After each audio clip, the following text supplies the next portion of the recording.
So my goat meat was steamed, and as you can see, it's fried here now. I seasoned it with black pepper, white pepper.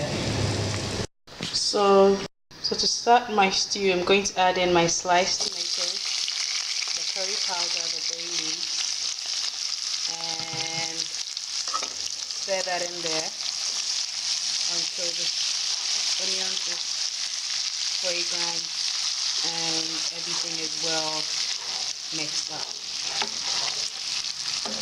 Next, I'm going to add in my tomato paste.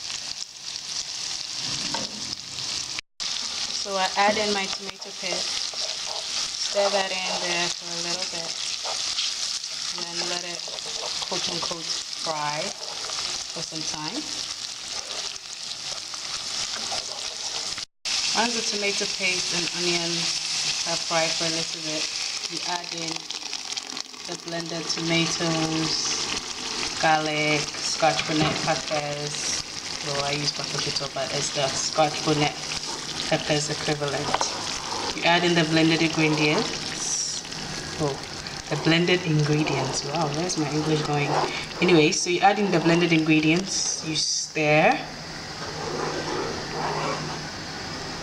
And at this point, some people will let the stew cook a little bit, but I'm going to add in my seasoning salt and some spices to let it cook with the stew. Then after the stew is cooked, well, before the stew is cooked, I add in a little bit more, or I adjust it to my taste. So I'm adding a little bit of the stock from steaming the goat meat. That also has a lot of flavor in it, and I want it to adjust with my stew. This has its seasoning, and I'm gonna let all the juices and the flavors cook together to become uniform. I don't want to make the stew halfway cooked before I add some seasoning to it. Our stew is cooking very nicely. I'm just going to add the goat meat at this point, because I want it to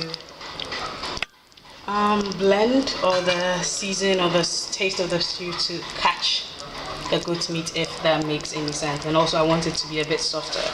I don't really like my goat meat too hard, so I'm just adding that to the stew now.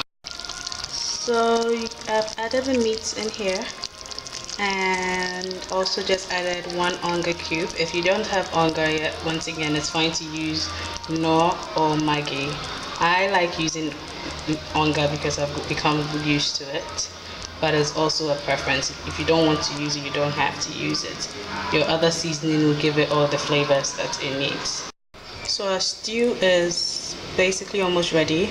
I'm keeping it on very low heat so that it will take a sweet time to cook, and then once that is done, I would add in my green peppers and my carrots. I add in the green peppers and the carrots very last because I don't want it to get too soft in the stew. I want to be able to see it and also be able to chew it, if that makes sense to anybody. Well, this goat meat stew would go well with some white rice, some coconut rice, some yellow rice, some sazon rice. It's all up to you. Even it will go well with spaghetti, trust me. I've done it before. And we are done. Thanks for watching, guys. Bye-bye. Also, one more thing before I say bye. You can take some of the oil off if you are not a big oil person. I usually like to cook with this much oil because it speeds up the cooking process. That's one thing I've noticed about making stews. The more oil, the faster the stew cooks. But then once the stew is ready, you can just scoop up the oil that's on the surface, which is not a lot. If you scoop it up, you can either put it aside to make the next stew, or you can use it to make garifotto like some of us would do. Okay, bye!